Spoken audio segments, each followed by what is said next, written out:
Hi everyone. So I am on the UCSB campus, and that's our lagoon behind me. How many campuses have lagoons? If you haven't been down here already, you need to. So this is the Marine Sciences building, a little over to me, and over here, among other things, the residence for the chancellor. But if you get down to this part of campus, if you go on the other side of the lagoon is where Goleta Point is. There's, I guess, the best surfing on campus is there. So, yeah, well, Zen and the Art of Saving the Planet, Buddhism. Might seem like a strange inclusion to make in the course. After all, I think most people, if you ask them about climate change, they will probably answer that what we need to deal with it is probably more technology, more in the sense of newer technology, and to deploy more of it as well. So electric cars that are both practical and inexpensive, and all the cars on the road being electric vehicles. The difficulty with that is, as I've suggested, it just won't work, because just the emissions to make those cars is more than we are allotted to emit now that we know exactly what our carbon budget is globally. So another way of approaching it, which is the way we've generally been approaching it in this class, is that we need another kind of change. You could say systems change. So what would that mean? Well, with cars and transportation, in a specific example, don't think in terms of the system we have now, where cars are the way of getting around, but other ways of getting around. So mass transportation, personal mobility options like bicycles, and generally just living places where we don't need to move around that much, so that you could, if you live in a city, you could just walk around rather than elsewhere. And system change can also involve bigger things, like maybe changing the system of free market capitalism, where corporations are in control and rather put governments back in control, which could be capitalism for sure, but one where, we can dictate how we deal with the climate. Lots of ways you can imagine systems change, and I think they're all great. And by the way, I am, a fan of technology too. And if you think of something like getting around, telepresencing, which we all did during the pandemic by way of Zoom, is a wonderful, example of technology that really can work.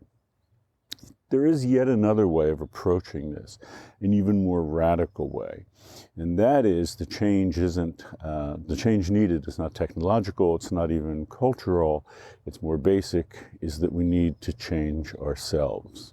We need to change the basic way that human beings interact with our world, what we find important, what we find valuable, how we interact with the world. So the book that we're reading this week and next, Zen and the Art of Saving the Planet, advocates for doing just that. So just a little clarification, this is attributed to the author Thich Nhat Hanh, who actually passed away while our course has been going on.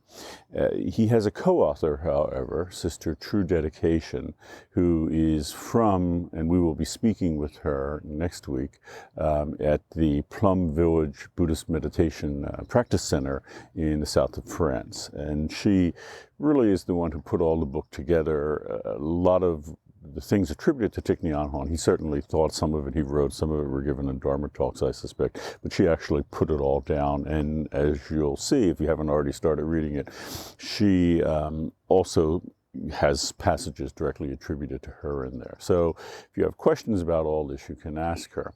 The other thing worth noting about this approach, and I'll ask her about this during her talk, and you're free to ask about it as well. But we often think of something like Buddhism, Buddhist temples, for example, practice centers, being way up in the mountains, sort of isolated from the world, monastics having very little to do with the world. Thich Nhat Hanh advocated for something called engaged Buddhism. He really sort of defined that.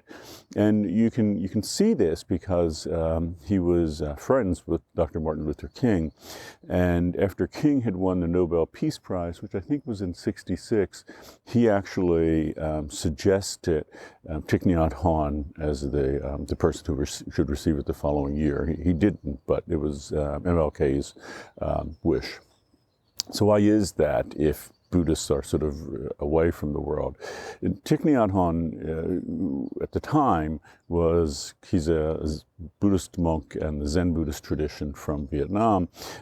He was involved with anti-war, not protests, but advocating for the end of the war. And for that reason, because he was doing it in a, obviously a very peaceful way, is why MLK and I think Thich Nhat Hanh became friends. But this tradition very much involves, being engaged in the world, trying to do something. And from almost that far back, certainly from the early 1970s, Thich Nhat Hanh has been involved in the environmental movement. So the other thing worth noting, and I'll sort of ask Sister True Dedication about this, we may think of Buddhism like a religion, like Christianity. The way Thich Nhat Hanh practiced it, it's more of a practice. It's more something akin like to yoga as a practice. It's a meditation practice. And what I mean by that is there is no God in this approach. There is no supreme being in this approach.